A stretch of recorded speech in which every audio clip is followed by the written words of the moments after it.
p.m. Yes. All morning I get up at like 4 a.m. and I, coffee, and I don't eat until about 2. But we finally get out of the house here at the charrette with our group of 4. And then we do a lot of stuff until 10 p.m. where it's still light.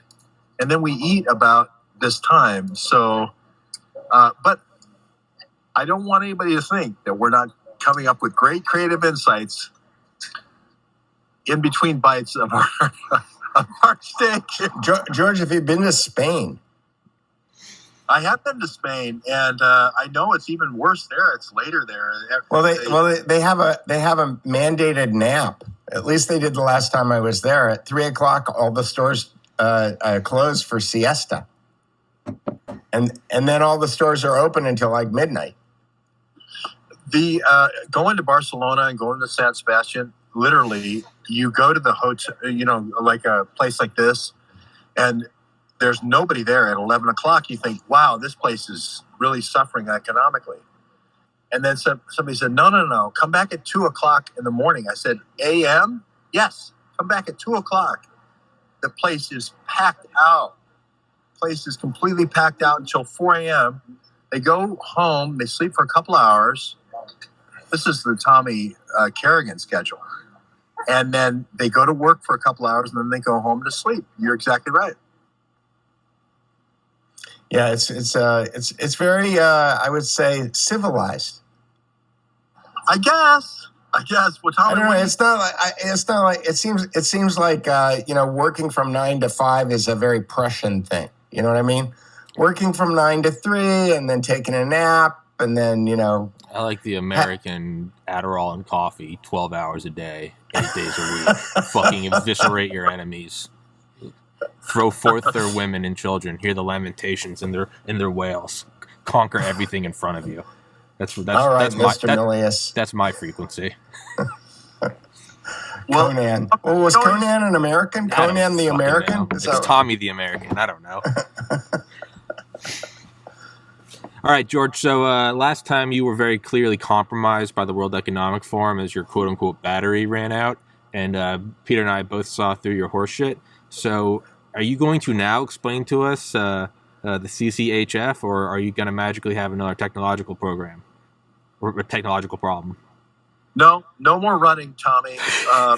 Truth comes out now. So I'll just say this. Just to tie together, to segue this from the Nazi schmatzi to the CCHF, don't believe this if you don't want to, but Jim Marrs wrote a great book about the Fourth Reich, the rise of the Fourth Reich. And I used to think this was conspiracy theory until I saw an egg turn into a chicken. And I realized that all conspiracy theories are just eggs waiting to turn into reality. But he said that this guy named Bormann, who had a whole network of people who were scientists in the Nazi superweapons program, decided to use the people who were in the IG Farben company, where they were doing all these nasty experiments on human subjects. And he decided, hey, why don't I just move all these people with diplomatic passports and whatnot to all my subsidiaries outside of Germany?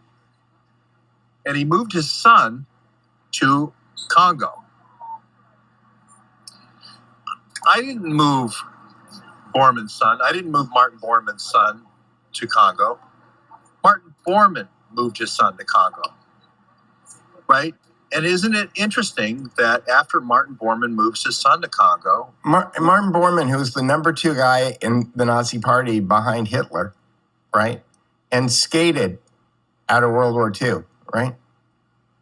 You can't make this stuff up. Whereas, So I don't fly him there in my Junker, whatever. Wasn't there? Sorry, there's a great quote about Bormann, and it's he's just like Dick Cheney except without the warmth.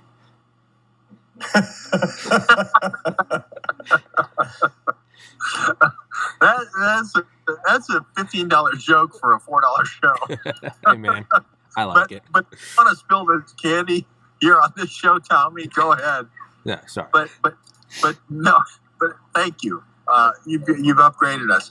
But here it is. Is Borman sends his kid, not my kid, Borman's kid, to this place, and it's not my responsibility to keep track of him, right? But where does he go? He goes to Jim Mars. Where does he go? I'll add this after the show to the Duke Report. Yeah, this is all conspiracy theory. Like I say, all eggs turn into chickens eventually, but you have to wait a little bit of incubation. All conspiracy theory will turn into reality. He goes to a little town called Shinkolobwe. Now, why would you go to a little town named Shinkolobwe? Can I guess? Sure. Uranium?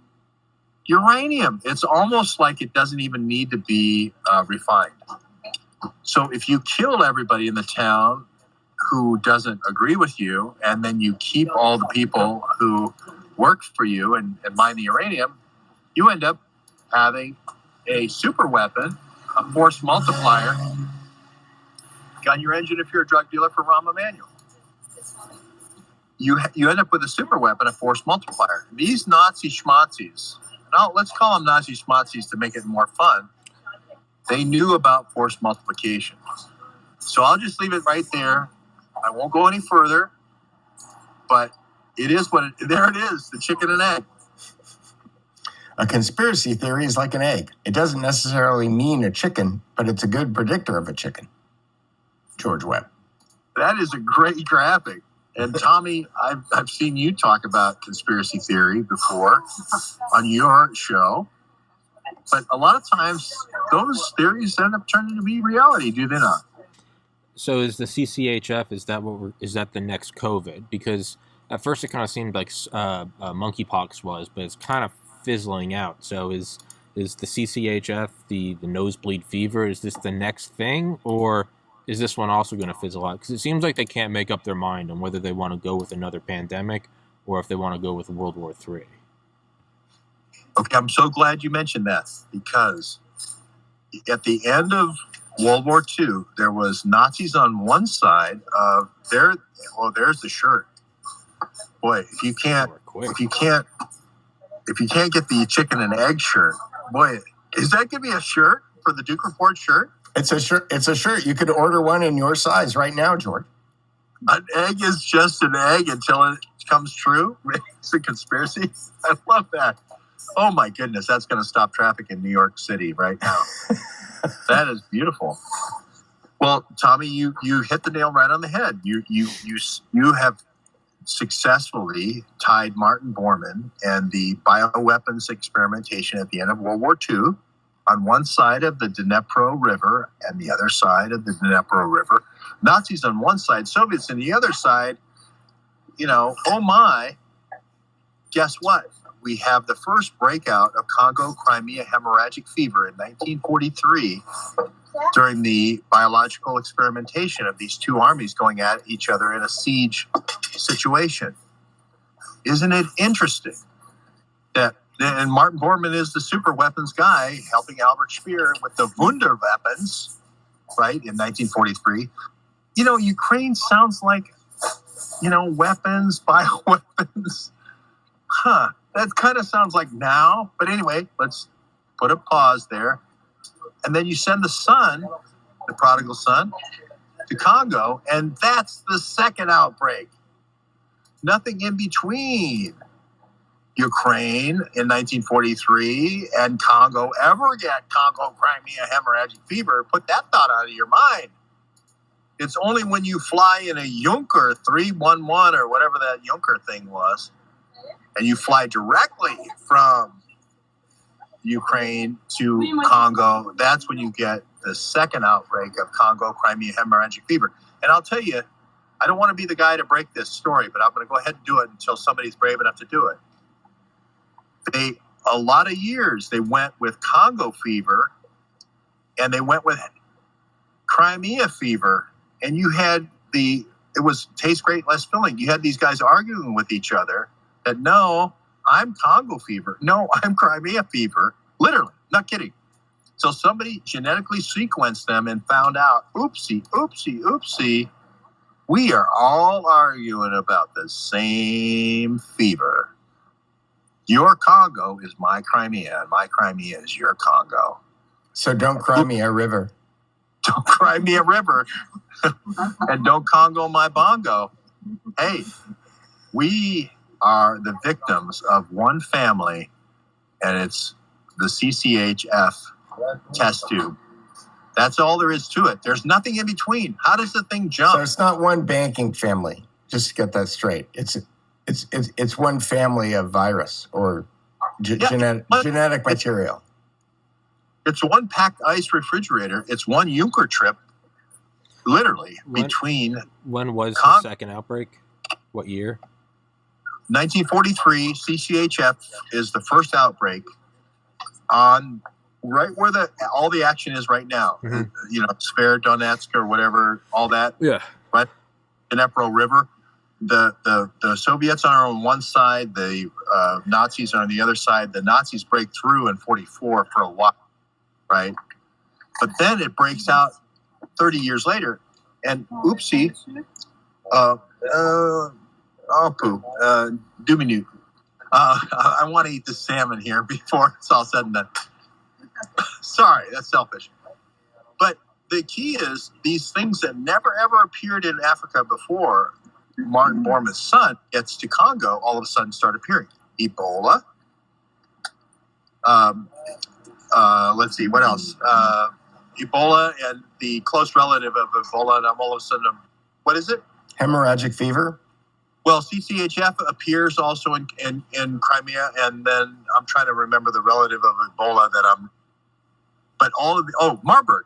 Marburg leaks out of a lab in Germany and then misses all the states in between there in Congo. And then it jumps from Marburg to Congo.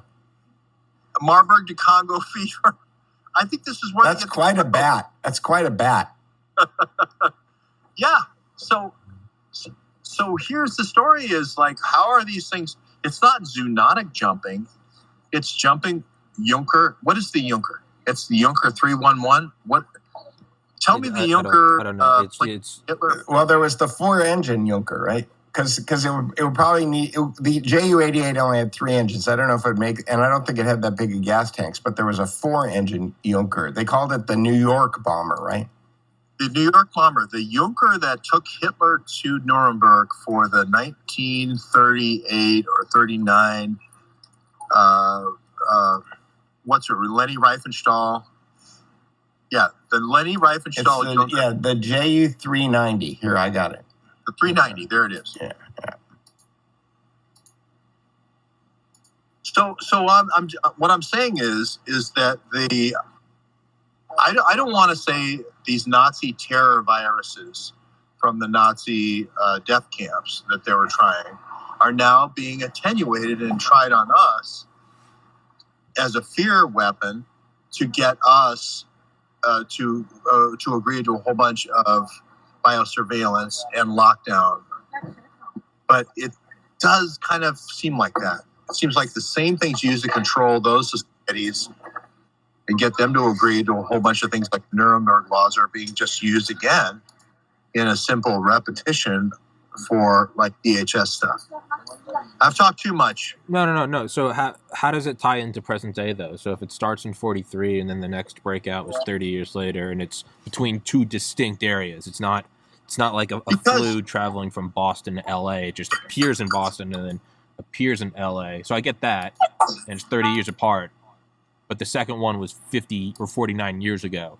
How does that tie into today's outbreak of CCHF? Because if you don't believe in peanut butter, you don't believe in Peter Pan, right? Right? If you don't believe that these things are zoonotic, and you know what? We had a whole lot of conspiracy theorists out there that said that the bats, that's 18 different bats, didn't have the sex party with the hedgehog and everything. So they didn't believe us. So now we need to hit them again. Keep hitting them again with monkeypox and hit them again with CCHF. And people will be so delirious and afraid and in terror that they'll believe anything. They'll believe Tedros is a doctor, right? They're so worn down, and that's, the nosebleed fever again is like monkeypox, is something on the face that people can see and be afraid of, right? It's not necessarily something that's life threatening, but it's one of those things where you go, oh, you got nosebleed fever. You have Martin Bormann's Sons. You've been pouring Martin Bormann's Sons vials down your nose. So we know you have. So then who's releasing them today? Because that would imply that whoever's doing the CCHF is also doing the monkeypox, is also doing COVID. Is it a singular nation? Is it the World Economic Forum? What is it? The thing about these things with the terror viruses is you only need a couple of people. Yeah.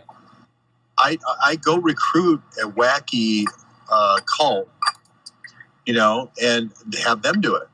I go Shincheonji in Korea, or I can do Hezbollah in Iran, or I can do, high octane speculation went on as soon as I said that.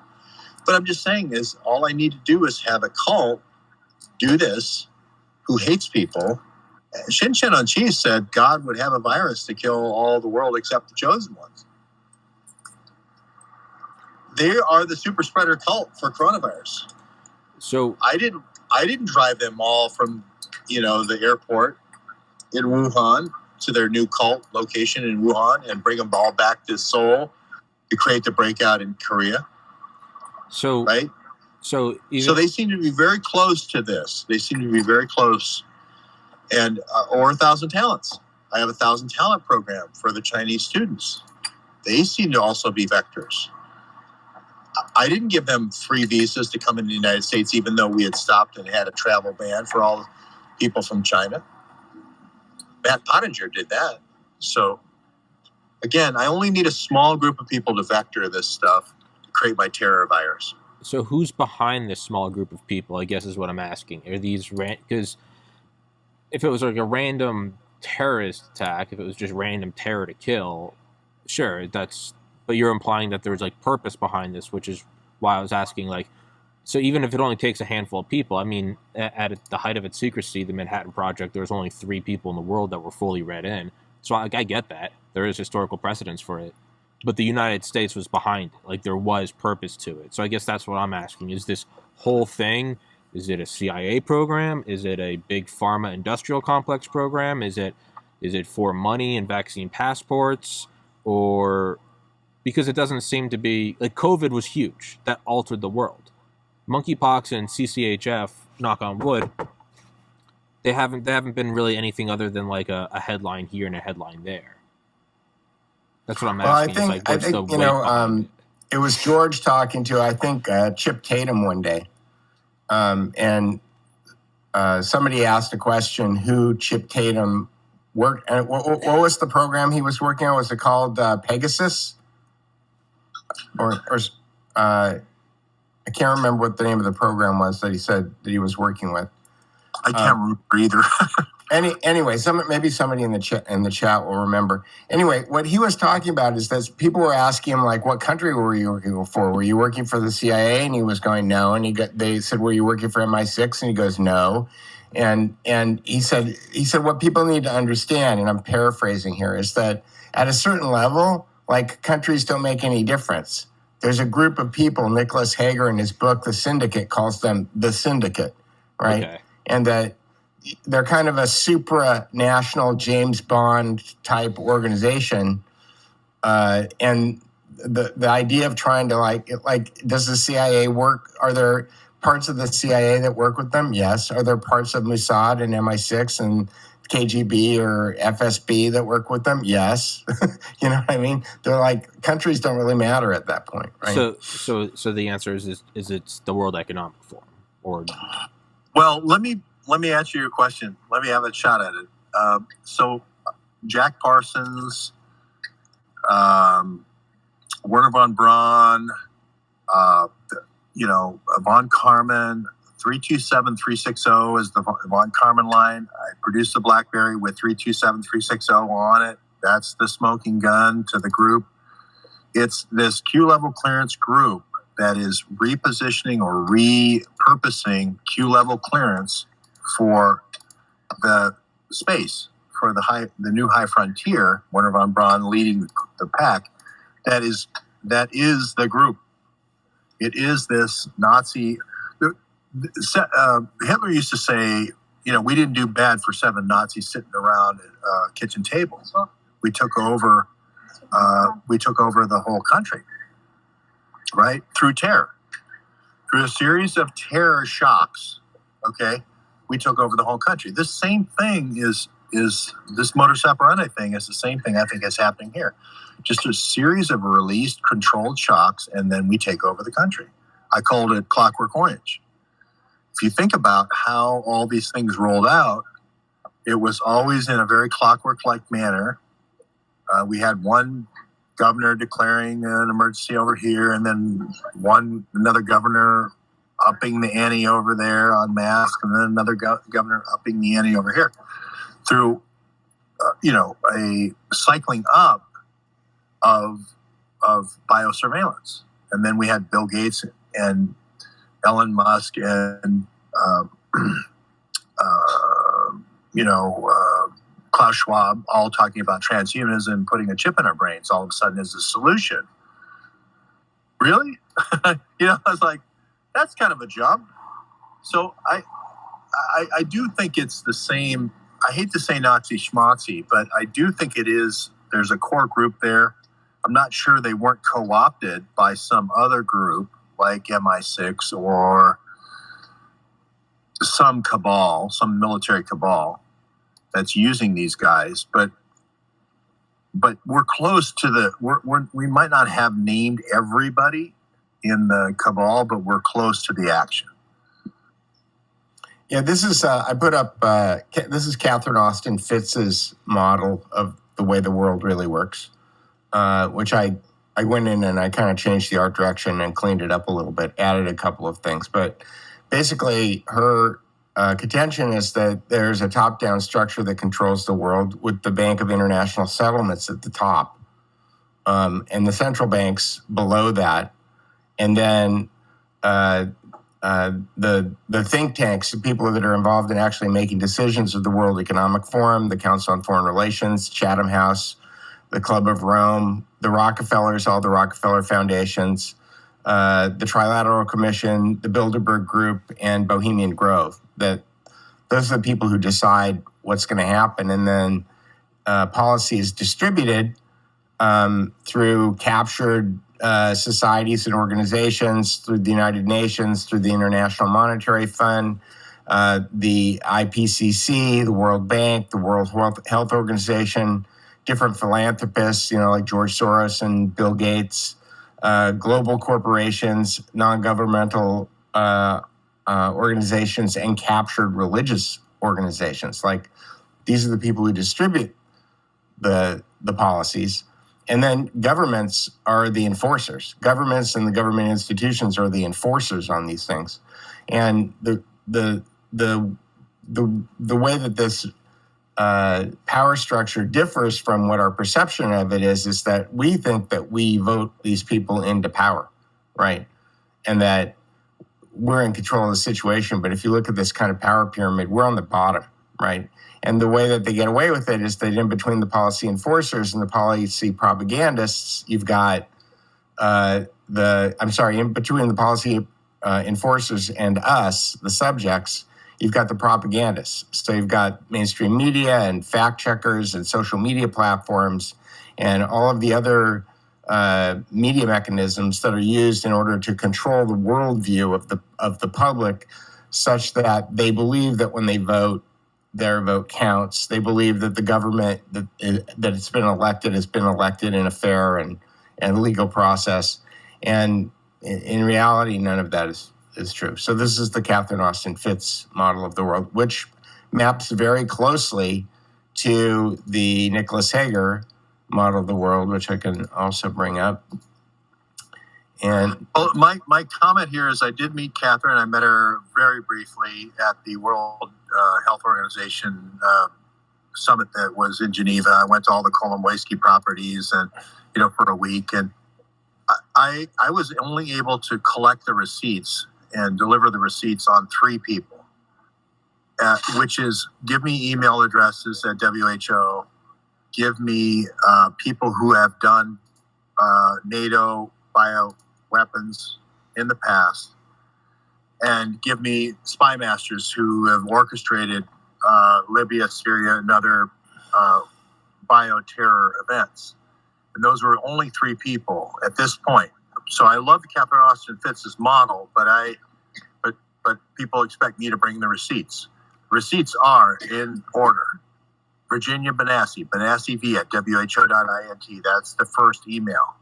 Second is Pietro Benassi, a long history of bioagents in South America and potentially Africa.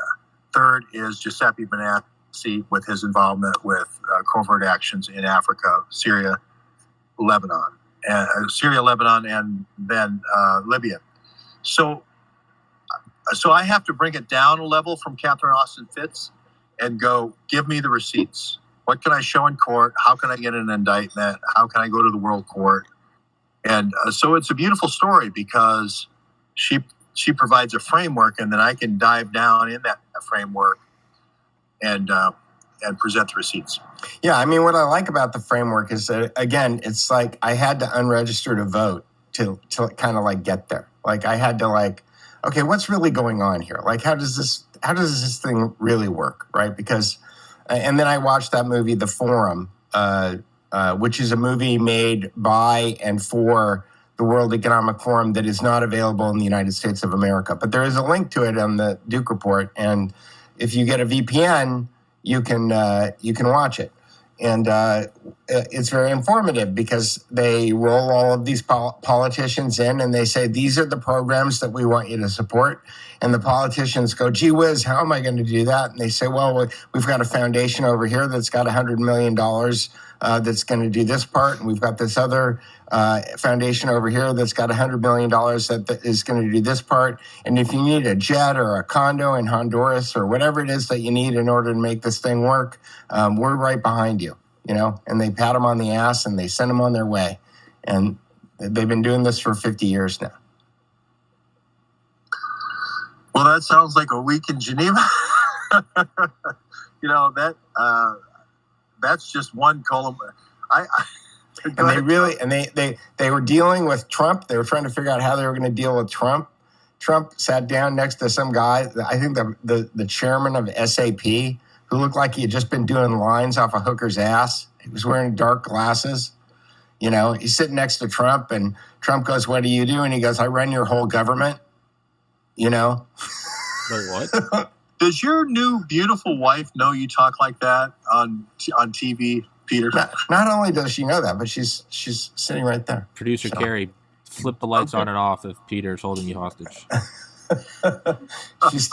She's too busy laughing her ass off.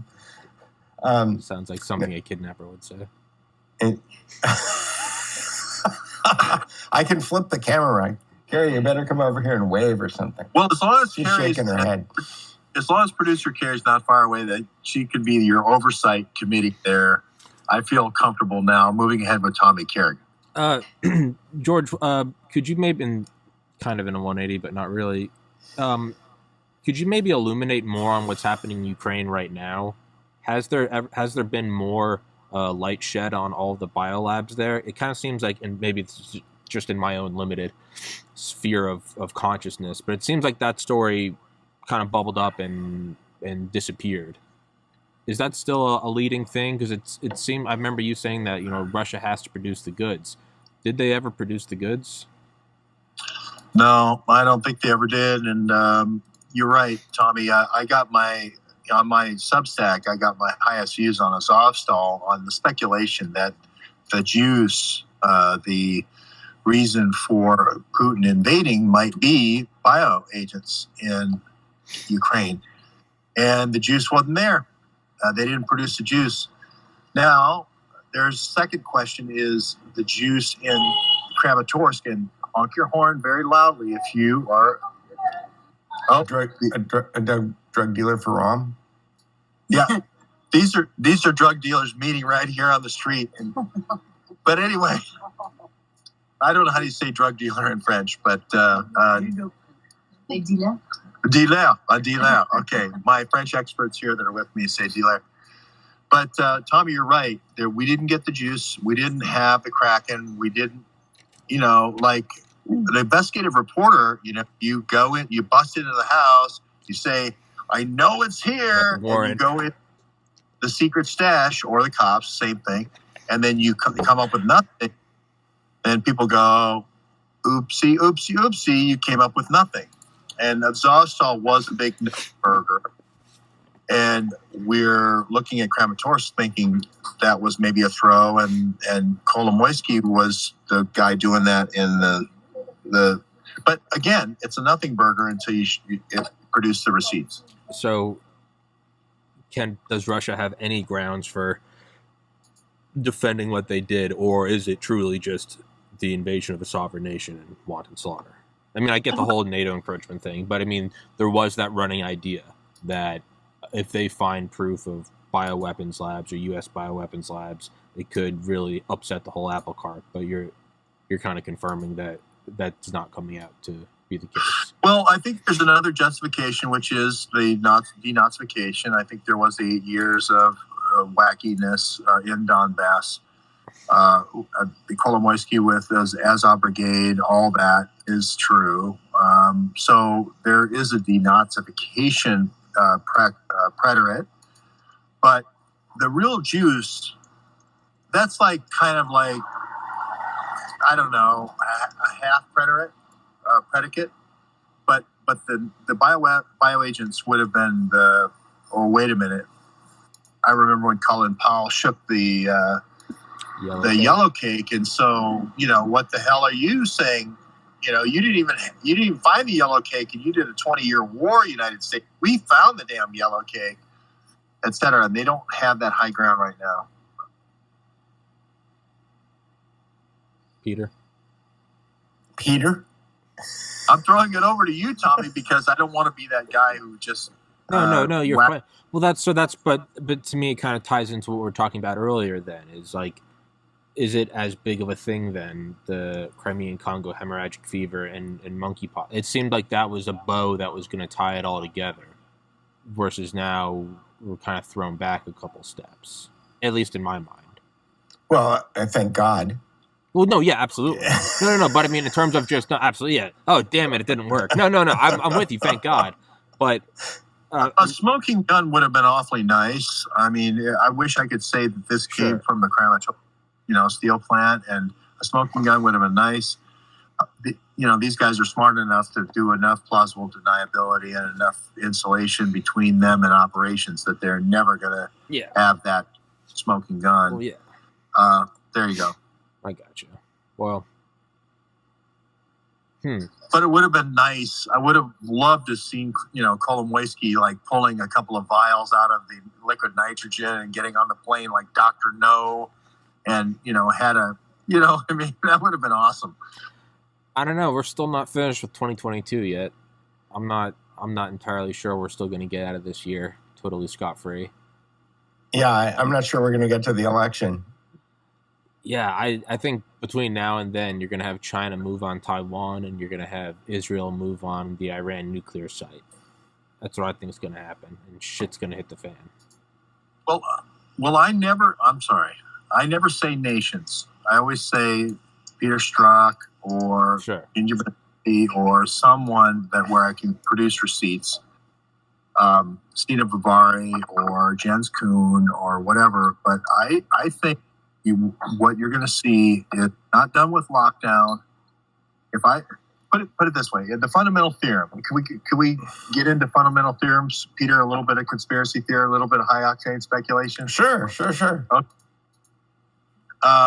Here we go. Thanks for the banner warnings.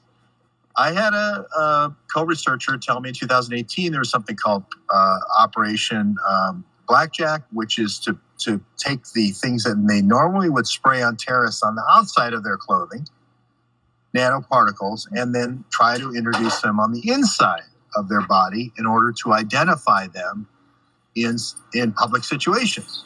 Sort of like when you go through a scanner for going to a public sporting event or on a plane or whatever. Using terahertz radio waves? Well, however they do it, I think terahertz radio waves are interesting. At where 5G goes to 6G at terahertz levels, there is some interesting. No, but I'm saying, but if you're military, you may be deploying something that's terahertz now. Yeah. The Patriot Guard, I think it's called, by Raytheon, works at that terahertz signaling level. And this is the idea: is hey, we'll get them to smoke. We'll ingest these nanoparticles via smoke. Versus there's this guy named Tahir Javid that was selling this kind of contraband vape and contraband marijuana, contraband all this stuff, and contraband cigarettes, and that gets a lot of the guys. You're not really concerned about the women. You're worried about Tommy Carrigan, fighting age males. But if you don't have that, hey, let's hookah this damn thing. Let's vape out this thing. And let's secondhand smoke this thing. And that will be our next way of getting everybody. But that's not a 100% solution either. So then the last fallback is the vaccination. And it just so happens that if you look at asbestos, the way asbestos, locks into the lung tissue, if you look at tar from cigarettes and how that locks into the lung tissue, you don't need to be a genius to go, hey, all we need to do is tag tar. All we need to do is nanotag tar, and we're done here. We don't have to do a lot of homework here. Tar is already and asbestos is already kind of lead the way. And if you look at the programs of Bob Malone, I don't want to pick on Bob Malone, but if you look at the programs of the DARPA, they focused in on this inhalation thing.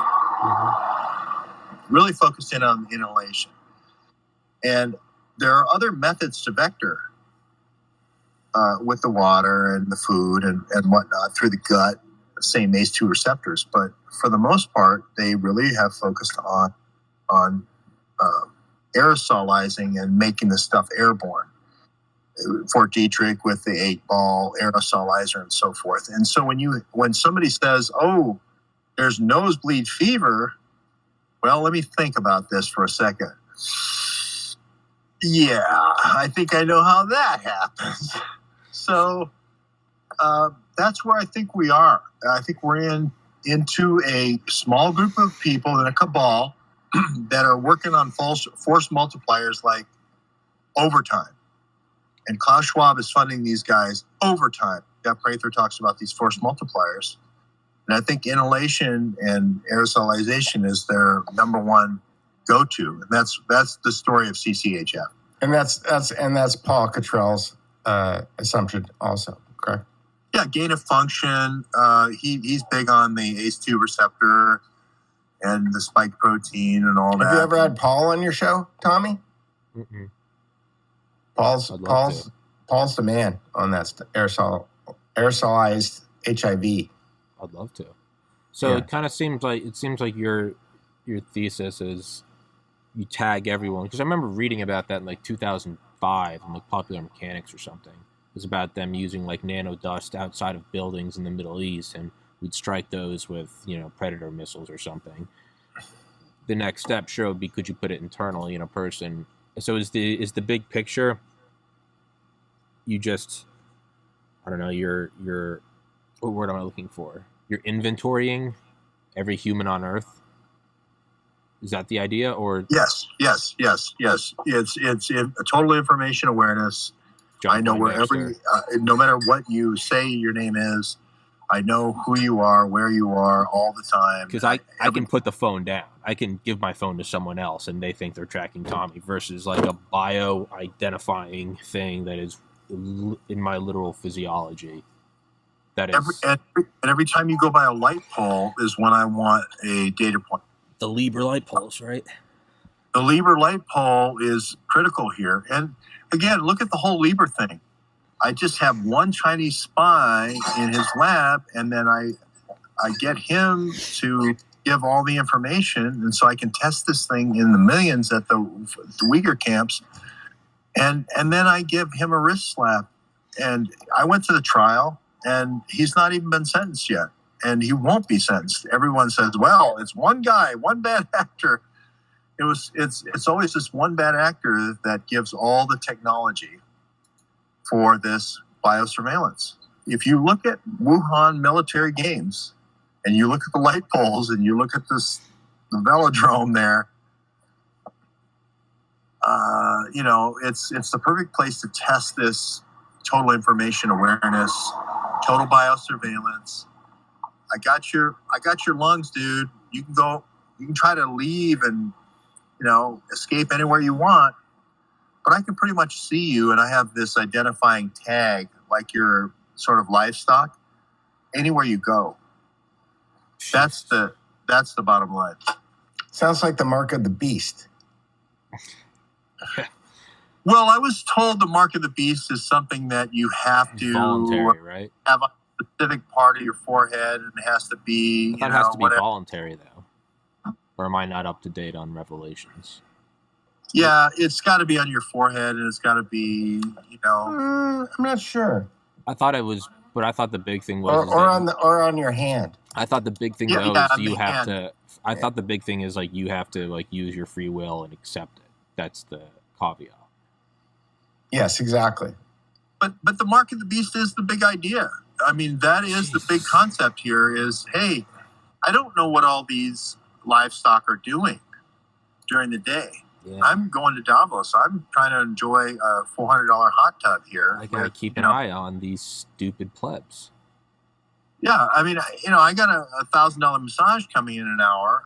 Where are all my farm animals tonight? Where are my peasants at? I can't have them conspiring, talking about CCHF. I gotta know where they are. I gotta know what they're doing.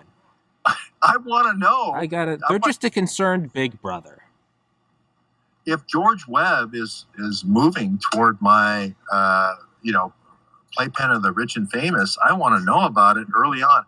I was intercepted actually by a team of, I'll say this now because they asked me not, I filmed them accidentally, and they asked me to, I was in Karatan, and it was a DOD guy, and he pulled me aside and he showed me his ID. He flipped it out. Gun your engine if you're a drug dealer for Ramadan. But it was, and the woman he was with looked like an assassin, absolutely an assassin. I have 4 witnesses to this, and he pulled me aside and said, "Dude, I'm DOD. Can you not put that?" I said, "Are you FBI?" He goes, "No, I'm DOD." And I said, "Well, why are you here? I haven't seen He goes, "Middle Eastern terrorists." I said, "I haven't seen a Middle Eastern person here all week." And they sat right next to us listening to our conversation the whole night. Why? Right? I had said I'd met a 2-star general a couple of days ago. I've met a 1-star European Space Agency. Did you know Carl Bildt? No, but I'm glad you mentioned Carl Bildt. because the European Space Agency never produces shit, right? But all the money keeps going to stuff we know not of. And guess who runs the European Space Agency? Who? Pietro Benassi. Oh, Jesus. Just saying. So anyway, I interviewed a 1-star from Port to Versailles, and hey, all of a sudden now I got Department of Defense. Hit woman. I mean, man, this woman was like cold as ice water running through her veins.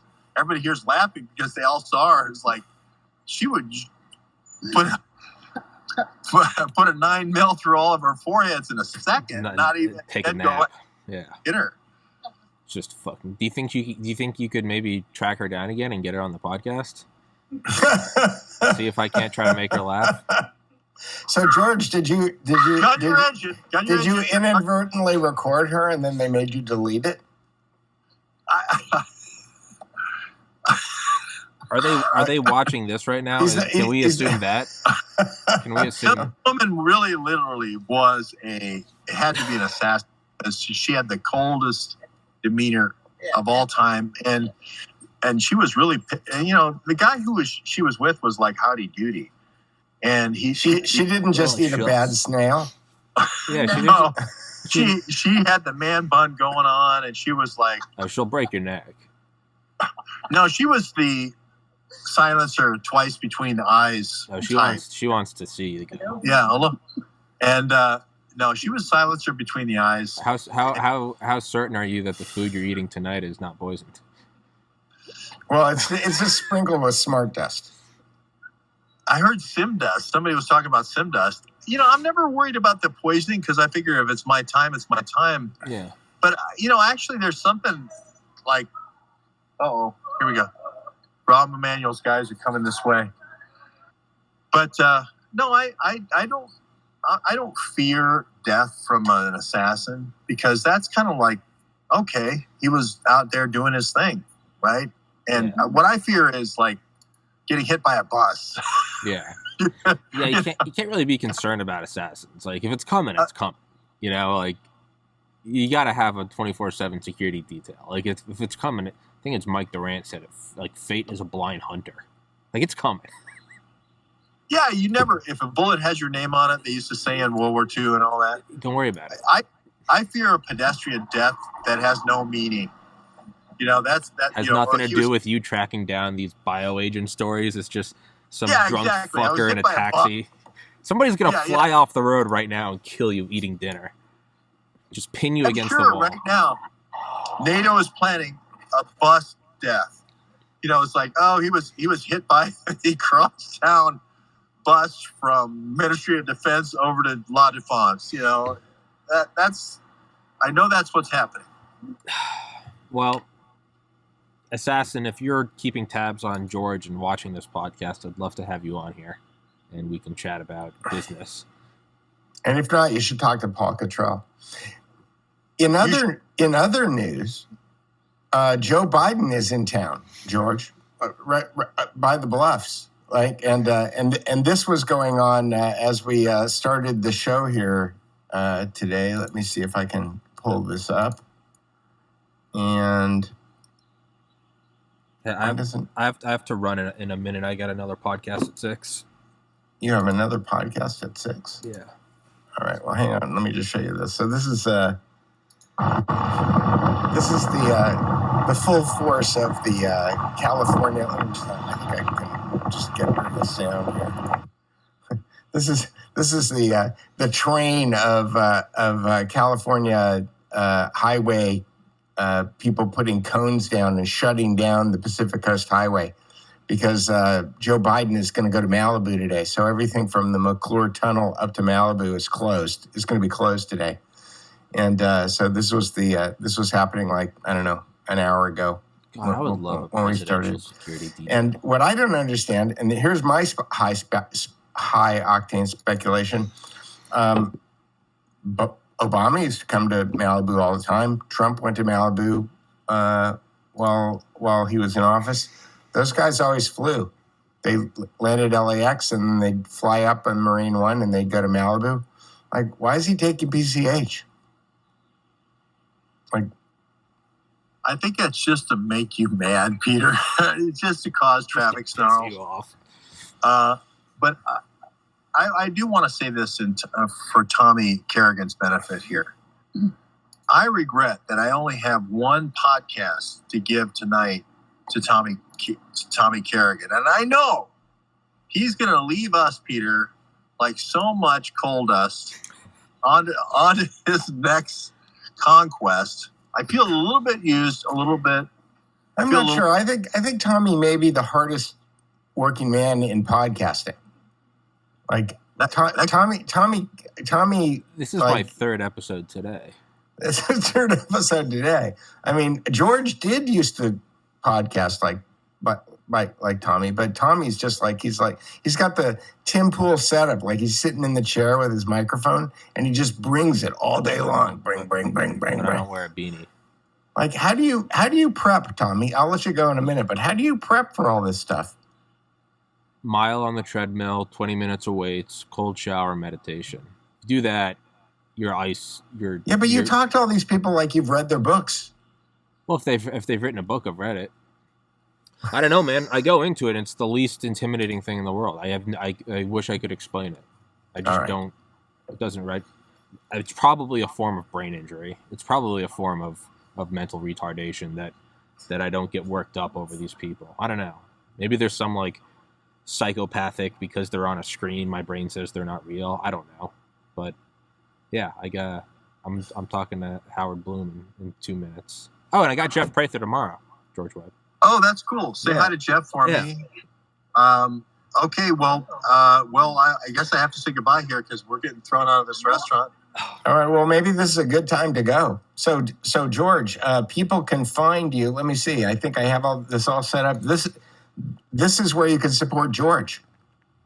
If you look down there, those are the places that you can support George, and these are the places that you can. This is the place you can support me, and this is the place where you can follow Tommy. I don't know how else to follow Tommy. There's no other way. Just subscribe, watch, spam people with it. Just make up fake news. Be like, dude, this guy has 100 trillion downloads. He interviewed Adolf Hitler yesterday. Just make up pure fake news. Drive it whatever method you can. Asymmetric warfare, unrestricted warfare. Tell him that I interviewed Elon Musk while he gave Tom Hanks a hand job. I don't care. Just get the word out there. Well, Tommy, go forth and multiply. Peter, don't go forth and multiply, and I'll see you guys all next week. All right, I'll see you guys later. I'm going to roll 43 seconds of George, and then I'm going to shut this thing down. Godspeed.